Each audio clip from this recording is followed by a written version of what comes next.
आज से हम कंप्लीट सीडीपी की क्लासेस स्टार्ट कर रहे हैं, जो कि हर टीचिंग एग्ज़ाम जिसमें सीडीपी पूछी जाती है, D triple S B, C TET, UP TET, super TET, REET, EMRS सभी एग्ज़ाम के लिए बेस्ट रहेगी। अब जैसे कि ईएमआरएस का सिलेबस थोड़ा सा अलग है, तो हम उसे अलग से उसके सिलेबस को कंप्लीट करेंगे।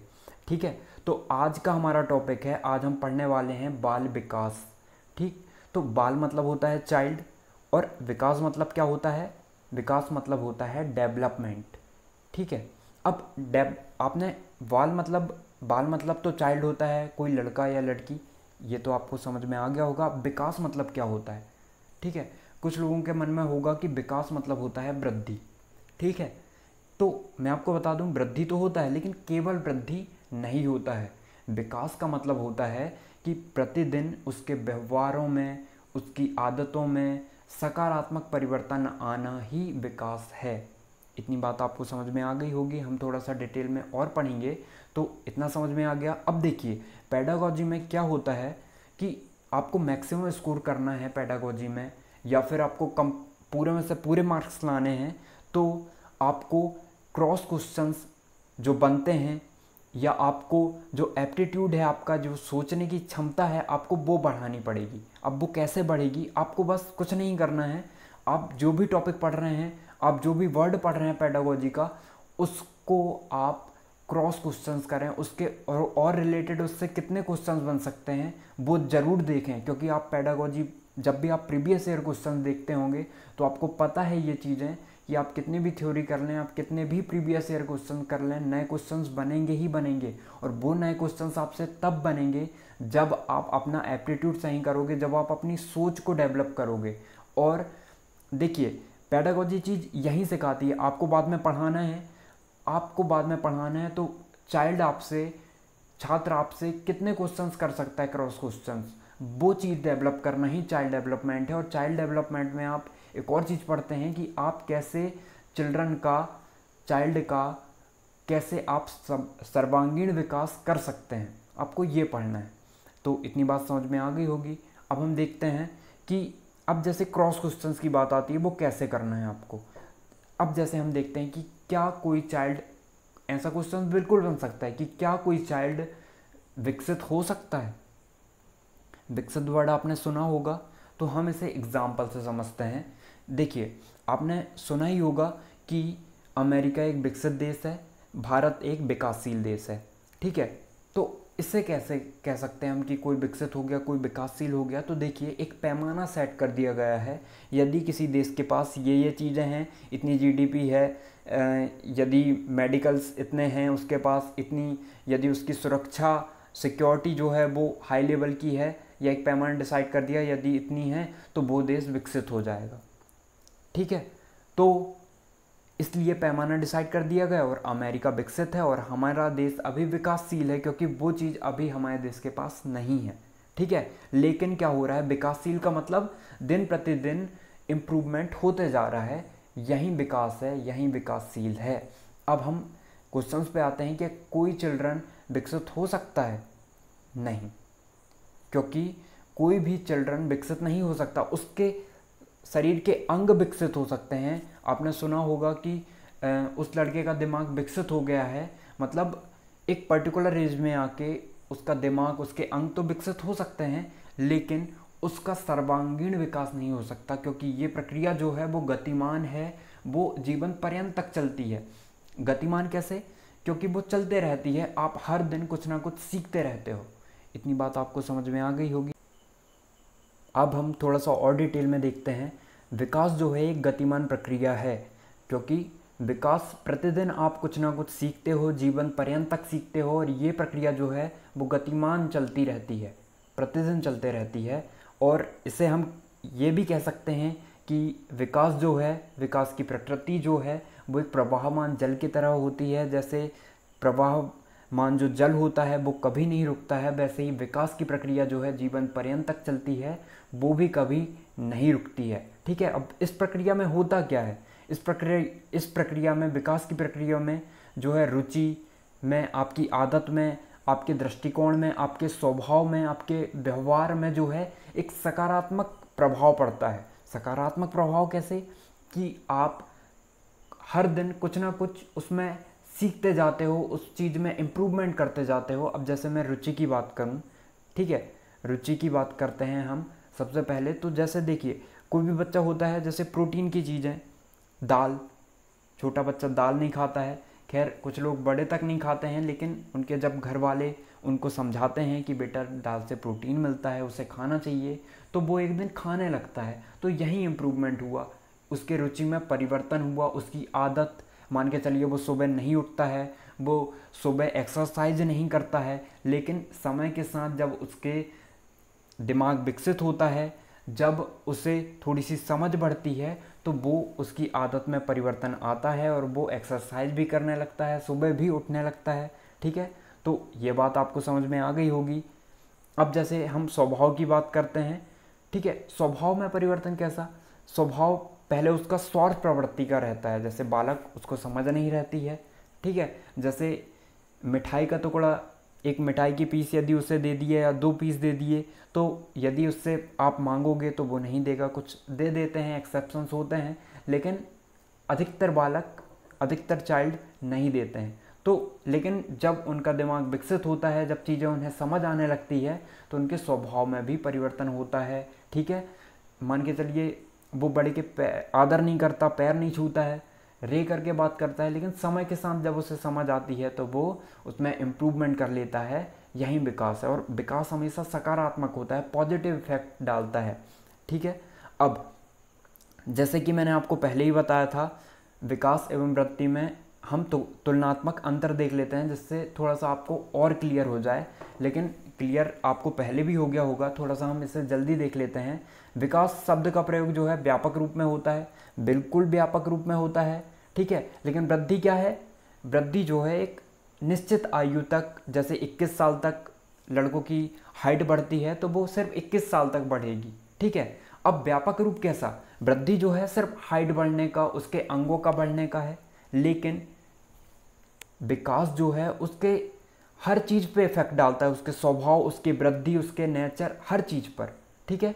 तो ये विकास हो गया, विकास का व्यापक रूप होता है, लेकिन वृद्धि जो है एक निश्चित आयु तक, एक पर्टिकुलर आयु तक ही बढ़ती है। उसके अंगों का विकास जो है एक पर्टिकुलर आयु तक ही होता है, जीवन पर्यंत तक नहीं चलती है ये प्रक्रिया, ठीक। वृद्धि जो है विकास का ही एक भाग है, ये चीज़ मैंने आपको पहले बता दिया है। विकास एक निरंतर चलने वाली प्रक्रिया है, ये भी चीज़ आपको पता है, और ये बालक के परिपक्व होने के बाद भी चलती है, क्योंकि ये वृद्ध हो गए आप, जीवन पर्यंत तक चलेगी। वृद्धि होने के पहले तक आप कुछ ना कुछ सीखोगे, यही विकास है। अब विकास शब्द का प्रयोग जो है परिणामात्मक, ये थोड़ा सा टाइपिंग मिस्टेक है, आप थोड़ा सा मैनेज कर लीजिएगा, क्योंकि परिमाणात्मक होता है, यहाँ पे माँ भी बड़ा आएगा, तो आप देख लीजिएगा। देखिए, हम समझते हैं परिमाण मतलब क्या होता है। परिमाण मतलब होता है मात्रा, ठीक है। तो विकास शब्द का प्रयोग जो है मात्रा परिवर्तनों के साथ साथ, मात्रा में परिवर्तनों के साथ साथ व्यवहारिक परिवर्तनों के लिए भी होता है। अब जैसे वृद्धि जो है, मात्रा जैसे 21 साल तक उसकी हाइट जो है 5.5 फीट रही, 6 फीट रही, ये एक मात्रा हो गई। लेकिन ये सिर्फ वृद्धि में होता है कि हमने सिर्फ मात्रा बता दी है, लेकिन इसमें मात्रा के साथ साथ इसमें क्या होता है, व्यवहारिक परिवर्तनों के लिए भी होता है, रुचि में, उसके दृष्टिकोण में, ठीक है।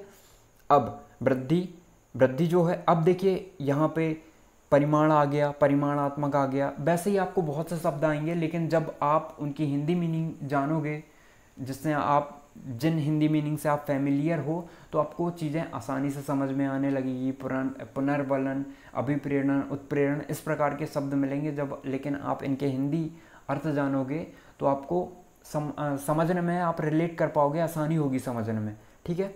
अब हम वृद्धि देखते हैं। वृद्धि जो है विकास की प्रक्रिया का एक चरण है, जैसे कि मैंने आपको बताया था, वृद्धि भी होता है विकास का मतलब, लेकिन सिर्फ वृद्धि नहीं होता है, इसका क्षेत्र सीमित है, बिल्कुल है।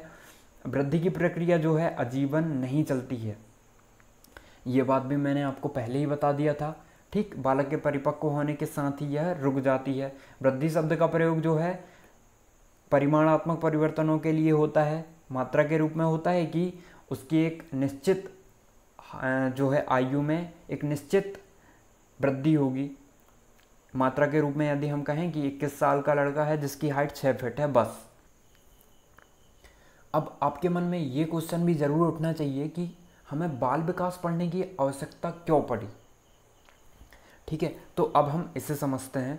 थोड़ा सा बात पे गौर करिएगा कि देखिए पहले क्या होता था, पहले के मानव या पहले की समाज की धारणा क्या थी कि वो समझते थे कि जो बालक का जो शरीर होता है, जो चाइल्ड का शारीरिक जो रूप होता है वो प्रौढ़ की तरह ही होता है, वृद्ध की तरह ही होता है, और समय के साथ साथ विकास होते होते उसमें परिवर्तन आते रहता है। ठीक है, तो इस चीज़ को बताने के लिए ही बाल विकास का जो है, हमें बाल विकास की ज़रूरत पड़ी, बाल विकास को पढ़ने की ज़रूरत पड़ी, बाल विकास को समझने की ज़रूरत पड़ी। ठीक है, तो बहुत सारे दार्शनिकों ने क्या हुआ, अब दार्शनिक शब्द एक नया आया होगा आपको या जिसको पता होगा। अब देखिए दार्शनिक क्या होता है, दार्शनिक होता है कि जो चीज़, दार्शनिक विचार क्या होते हैं या दार्शनिक शास्त्री करते क्या हैं। तो दर्शन शास्त्र में आपको ये देखने को मिलता है कि कोई सत्य चीज़ होती है, कोई सत्य चीज़ होती है और उसके सिद्धांत होते हैं। ठीक है, तो उसका अनुकरण करके दर्शन शास्त्र में क्या होता है, दार्शनिक अपने दार्शनिक विचार प्रदर्शित करते हैं। यही आपको दर्शन शास्त्र में दिखेगा। वैसे ही हम क्या कर रहे हैं, आपको तो पहले से पता था कि उसमें विकास होता है और धीरे धीरे प्राणों के रूप में आ जाते हैं वो। तो इसमें क्या हुआ कि इस चीज़ एक सत्य बात थी ये, ठीक है, एक सत्य बात थी और इसके सिद्धांतों को लाके उन्होंने अनुकरण किया और अपने विचारों को प्रदर्शित किया। यही दर्शन शास्त्र में आप पढ़ते हैं। एक एग्जाम्पल से और समझ सकते हैं हम, थोड़ा सा लेंथी हो जाएगा, ठीक है, इतने ही देखते हैं, समझ में तो आ ही गया होगा आपको। तो देखिए अब इसके लिए हमने क्या किया, दो शाखाओं के रूप में उनको समझाया बाल विकास को कि बाल मनोविज्ञान और विकासात्मक मनोविज्ञान। ठीक, अब सबसे पहली बात है बाल मनोविज्ञान मतलब क्या होता है। बाल मतलब तो चाइल्ड होता है, आपने ये तो समझ गए होंगे, लेकिन मनोविज्ञान पता है आपको। तो बहुत से वैज्ञानिकों ने, बहुत से मनोवैज्ञानिकों ने अपने अलग अलग विचार, अपनी अलग अलग परिभाषाएं दी हैं। इसे हम अलग से एक टॉपिक में पढ़ेंगे, एक अलग से, इसमें 40-50 मिनट का एक पीरियड ही होगा, एक वीडियो ही बना दूंगा मैं। तो सबसे पहले हम अभी ब्रीफली समझें तो बहुत से वैज्ञानिकों ने कहा है कि आत्मा का अध्ययन ही मनोविज्ञान है, किसी ने कहा है कि उनके मन का अध्ययन, किसी ने कहा है उनके व्यवहारों का अध्ययन ही मनोविज्ञान है। ठीक है, तो ये थोड़ी सी ज़्यादा बेटर है, उनके बालक के व्यवहारों का अध्ययन या चाइल्ड के व्यवहारों का अध्ययन ही मनोविज्ञान होता है। इतनी बात समझ में आ गई होगी आपको। विकासात्मक मनोविज्ञान, अब विकासात्मक आपको पता है जो विकास की प्रक्रिया में है वो विकासात्मक। अब मनोविज्ञान मतलब जो विकास के चरणों में, उसके व्यवहारों में, उसके विकास में जो जो परिवर्तन होते हैं उनके व्यवहारों का अध्ययन करना ही क्या है, विकासात्मक मनोविज्ञान है। इतनी बात आपको समझ में आ गई होगी। अब बाल मनोविज्ञान में क्या है, बाल मनोविज्ञान दो शब्दों से मिलकर बना है जो मैंने आपको पहले ही बता दिया है, इसे आप देख सकते हैं। हाँ, और यदि आपको इसकी पीडीएफ चाहिए होगी तो टेलीग्राम का लिंक जो है डिस्क्रिप्शन में दिया हुआ है, वहाँ से जाके आप पीडीएफ को डाउनलोड कर सकते हो। अब हम बाल मनोविज्ञान को देखते हैं पहले।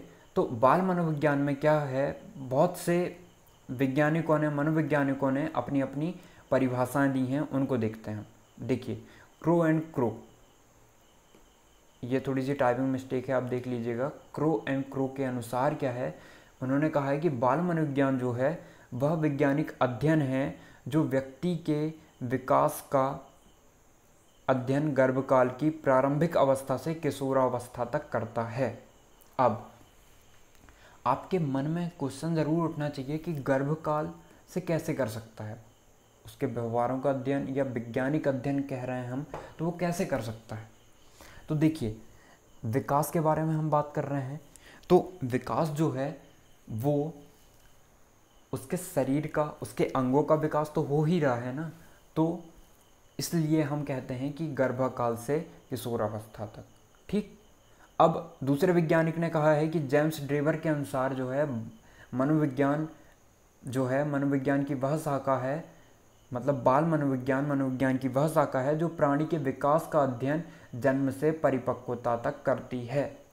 ठीक, तो ये भी लगभग वही है, परिपक्वता मतलब किशोरावस्था तक। तो इन परिभाषाओं से जो है हम एक निचोड़ निकाल सकते हैं कि बाल मनोविज्ञान इसी विकास का अध्ययन है जिसमें गर्भावस्था से किशोरावस्था तक का अध्ययन हम करते हैं मनोविज्ञान, बाल मनोविज्ञान के अंतर्गत। अब हमारा नेक्स्ट टॉपिक है मानव विकास की अवस्थाएं। अब इसे पढ़ने के पहले आपको सोच एक डेवलप हो जानी चाहिए कि हम क्या, मतलब यदि आपके मन से निबंध लिखने के लिए कह दिया जाए एक प्रकार से मानव विकास की अवस्थाओं में, तो आप क्या लिखोगे, किस प्रकार से सोचोगे। और ये सोच आपको डेवलप करनी बहुत ज़्यादा ज़रूरी है यदि आपको फुल मार्क्स लाने हैं तो थोड़ा सा हम समझते हैं कि मानव की विकास की अवस्थाओं में कैसे समझ सकते हैं। ठीक है, विकास एक सतत प्रक्रिया है, जीवन पर्यंत तक चलने वाली प्रक्रिया है, ये तो आपको पता है। तो जीवन पर्यंत तक चलने वाली प्रक्रिया है, जब चाइल्ड जीवन पर्यंत तक चलने वाली प्रक्रिया है तो देखिए आप क्या होता है कि एक बालक है, ठीक है, बालक की बात कर रहे हैं हम, तो वो गर्भावस्था में रहेगा, फिर शिशुआवस्था में आएगा, फिर बाल्यावस्था में आएगा, फिर किशोरावस्था में आएगा, फिर वो वृद्धावस्था में आएगा। तो आपने देखी कि मानव की अवस्थाएं क्या क्या हुई, तो इन अवस्थाओं में क्या क्या विकास हुआ, हमें ये समझना है मानव विकास की अवस्थाओं में। ठीक है, तो इसे पढ़ेंगे आप तो समझ में आ जाएगा आपको कि उनमें मानसिक, उनमें भाषाई, उनमें संवेगात्मक, उनमें सामाजिक, उनमें चारित्रिक विकास कैसे होता है। ठीक है, इसके बाद हम पढ़ेंगे कि मानव विकास में जो है, बाल विकास में जो है कौन से कारक जो हैं उसको प्रभावित करते हैं, ये चीज़ें भी पढ़ेंगे। तो सबसे पहली बात, अब हम अवस्थाओं के बारे में पढ़ने वाले हैं। तो अवस्थाओं को पढ़ने से पहले मैं आपको बता दूं कि बहुत से वैज्ञानिक, आपने देखा होगा मनोवैज्ञानिक अपने अपने मत रखते हैं।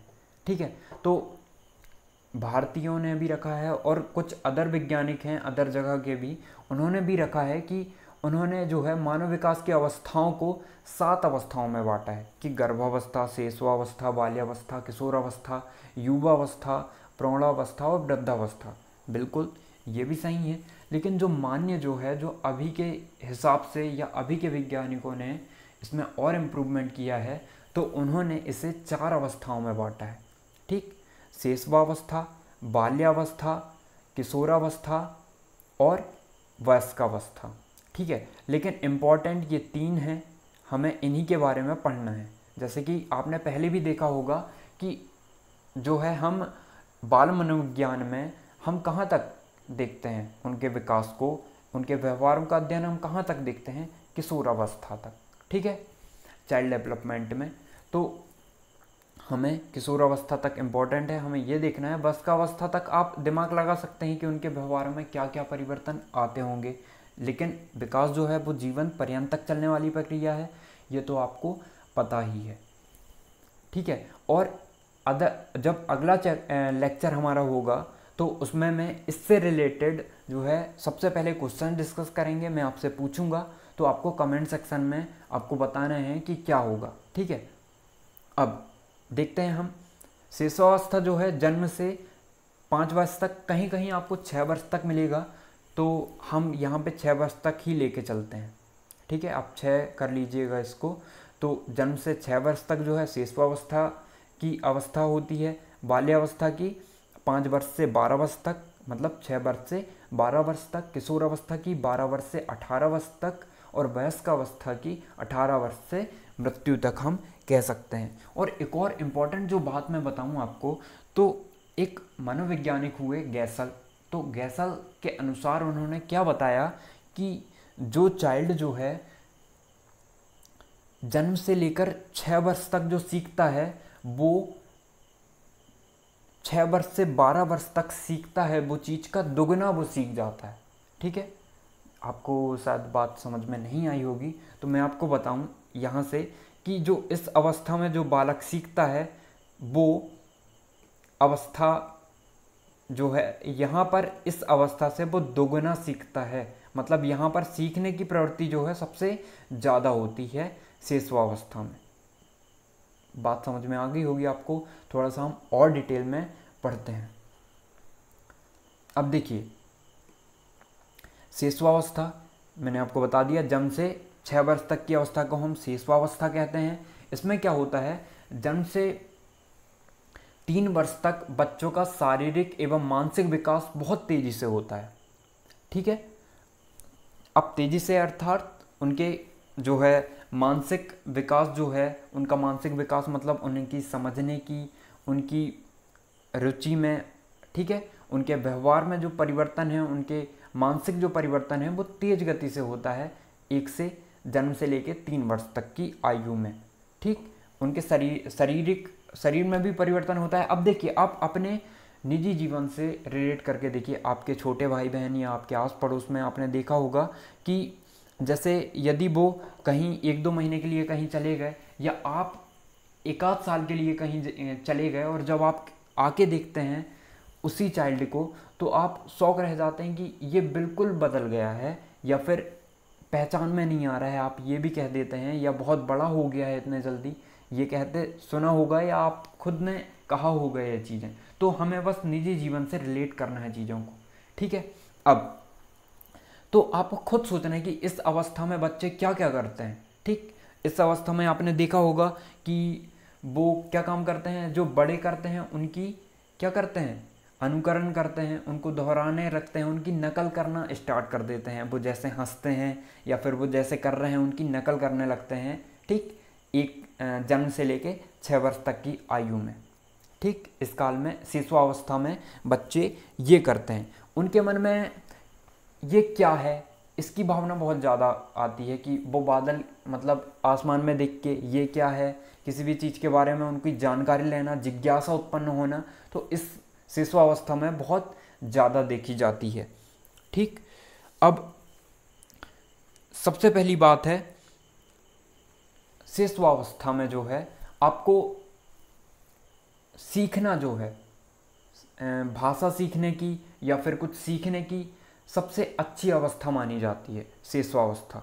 ठीक, इसे भाषा सीखने की सर्वोत्तम अवस्था भी कहा जाता है। अब जैसे आपने देखा होगा कि किसी मूवी में या किसी वीडियो में आपने देखा होगा कि बाहर जहाँ पे इंग्लिश बोली जाती है, वहाँ छोटे छोटे बच्चे भी बहुत जल्दी इंग्लिश बोलने लगते हैं, है ना। लेकिन आप देखते होंगे जो बड़े, जो जैसे इंडिया की मैं बात करता हूँ, इंडिया में यदि कोई लड़का इंग्लिश सीखना चाहता है तो कम से कम उसको 1.5 से 2 साल लग जाते हैं एकदम फ्लुएंट इंग्लिश बोलने में। लेकिन वहाँ का चाइल्ड 2 साल, 3 साल, 4 साल की उम्र में बोलने लगता है। ठीक, तो इतनी बात आपको समझ में आ गई होगी। अब जब जैसे कि आपको पता है कि इसमें जो है सीखने की क्षमता ज़्यादा होती है, इसलिए इसे शिक्षा की दृष्टि से भी सर्वाधिक महत्वपूर्ण माना जाता है, सबसे इम्पोर्टेंट माना जाता है इस अवस्था को। ठीक, तो वही है, आपको बस रिलेट करना है। और इस अवस्था में क्या होता है, सामाजिक भावना भी उत्पन्न होने लगती है। अब सामाजिक भावना कैसी कि मान के चलो अपने भाइयों से, बड़े भाइयों की रक्षा करना, ठीक है, या फिर जो चीज़ें इम्पोर्टेंट, जैसे छोटा बच्चा क्या होता है, वो कोई भी खिलौना आया उसको बहुत ध्यान से देखता है, या उसे कभी भी फेंक के पटक देता है, तोड़ देता है, या फिर कभी खिलौने से बात करता है ना, निर्जीव चीज़ों से बात करता है। तो ये चीज़ें होती हैं। लेकिन जब वो लास्ट स्टेज में पहुंचता है शिशुअवस्था की, तो उसमें जो है समझ उत्पन्न होने लगती है। अब हम देखते हैं सेकंड, बाल्यावस्था। अब देखिए, बाल्यावस्था को भी आपको बस अपने निजी जीवन से रिलेट करना है। निजी जीवन से आप रिलेट कर पाओगे तो थोड़ा अच्छे से समझ पाओगे। ठीक, अब 6 से 12 वर्ष की अवस्था को बाल्यावस्था कहा जाता है ना। बाल्यावस्था के प्रथम चरण 6 से 9 वर्ष की जब हम बात करें तो इसमें बालक की लंबाई और भार दोनों बढ़ते हैं।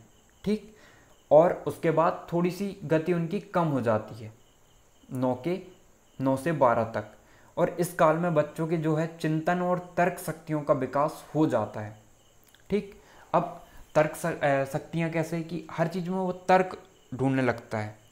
अब तर्क ढूंढना कैसे, जैसे मान के चलो कि मछली सिर्फ पानी में ही क्यों रहती है, जब वो बाहर निकालें तो मर क्यों जाती है। ठीक है, इस प्रकार के वो लॉजिक सोचने लगता है ना। तो ये होता है बाल्यावस्था में। लेकिन जो है बाल्यावस्था में सीखने की गति जो है वो मंद होती है अपेक्षाकृत किससे, शिशुअवस्था से, क्योंकि मैंने बताया शिशुअवस्था में दुगनी गति से सीखता है बाल्यावस्था से। ठीक, इसलिए जो है मनोवैज्ञानिक की दृष्टि से हम कहते हैं कि बाल्यावस्था में ही एक न्यू होती है उनकी, क्योंकि बाल्यावस्था ही डिसाइड करती है कि बालक आगे चल के मतलब उसकी पढ़ाई में वो कैसे रहने वाला है।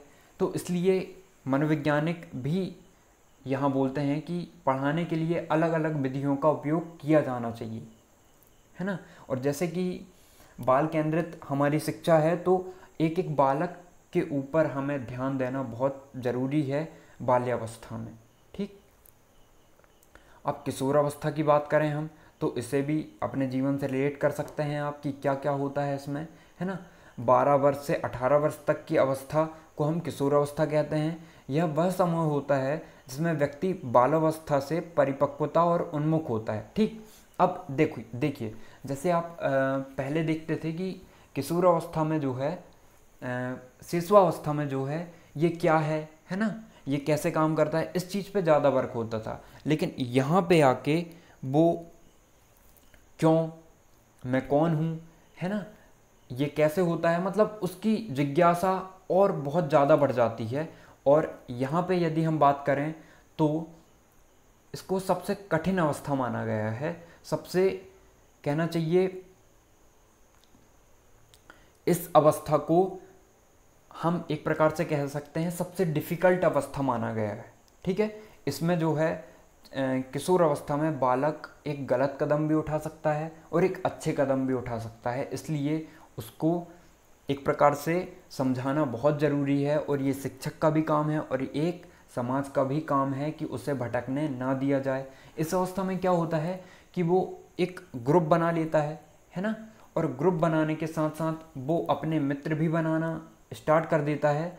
और मित्रों के साथ साथ वो क्या करता है, जिस समूह में वो रहता है उसको सर्वोपरि मानता है, उनकी बातों को सर्वोपरि मानता है। यदि वो गलत आदतें करते हैं तो धीरे धीरे वह भी उन आदतों को सीखने की कोशिश करता है। किशोर अवस्था में किशोरों की लंबाई एवं भार दोनों में वृद्धि होती है, उसके साथ साथ उनकी मांसपेशियों में भी वृद्धि होती है। ठीक है, और 12 से 14 वर्ष की आयु के बीच जो है लड़कों की अपेक्षा लड़कियों की मांसपेशियां एवं लंबाई तेज़ी से वृद्धि होती है। आपने देखा होगा कि भाई बहन यदि होते हैं उनमें ज़्यादा यदि आयु का अंतर नहीं है तो आप देखते होंगे कि जो लड़का होता है वो लड़की से छोटा मतलब यदि हम बात करें लड़कियां थोड़ी सी ऊंची हो जाती हैं लड़कों से। यदि लड़का, आपने देखा होगा कई जगह तो कि लड़का थोड़ा सा उम्र में बड़ा है फिर भी लड़की की हाइट से थोड़ा छोटा है, आपने देखा होगा बहुत सी जगह। तो इसका कारण बस यही है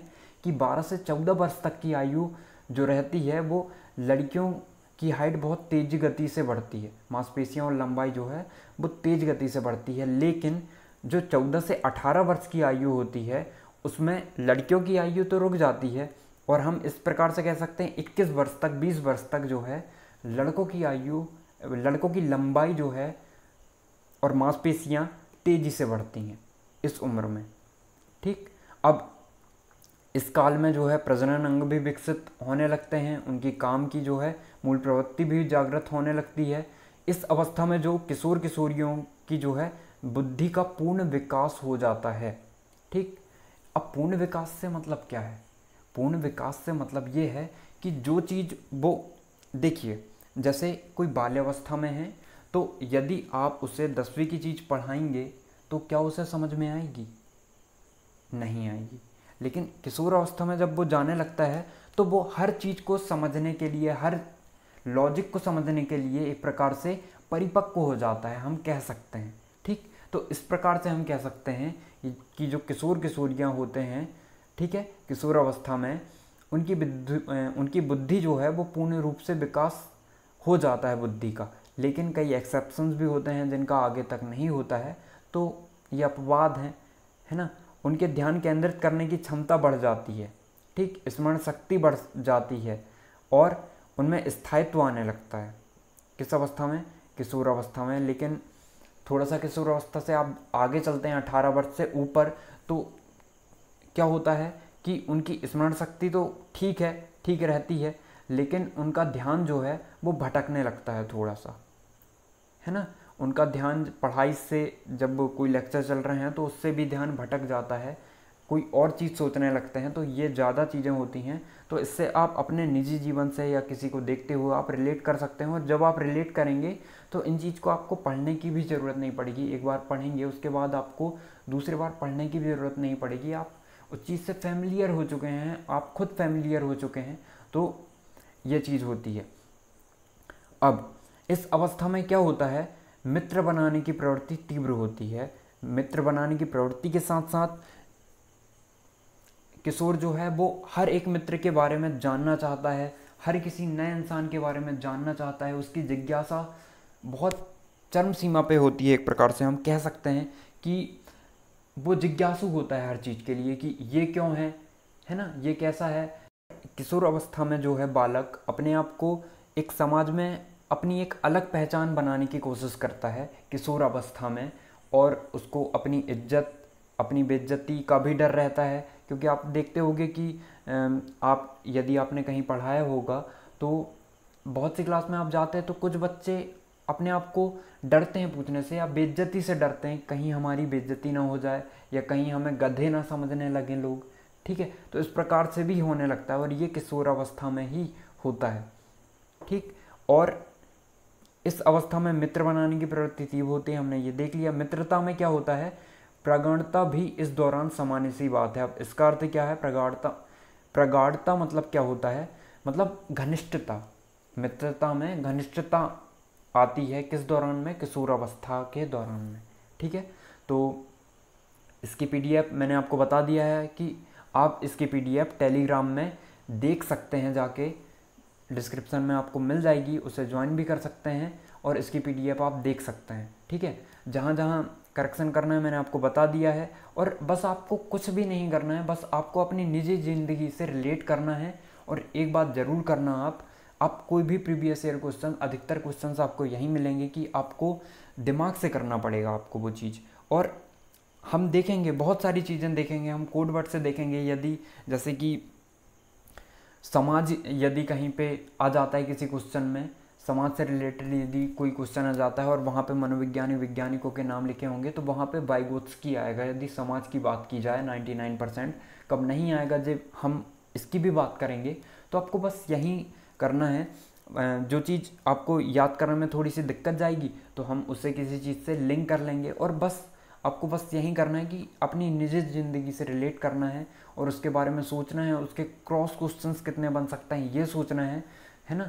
तो बस आपकी चाइल्ड डेवलपमेंट की तैयारी हो जाएगी बहुत अच्छे से। अब जैसे कि देखो, DSSB में 100 नंबर की सिर्फ CDP आती है, ठीक है। और किस किस प्रकार के क्वेश्चंस बन सकते हैं, तो इसके लिए आपको बहुत अच्छे से तैयारी करनी है पेडागोजी की, CDP की। और मैं आपको ये भी बता दूं कि यदि आपके 100 में से 40 नंबर से कम आए हैं CDP में, तो आपका पेपर ही चेक नहीं होगा।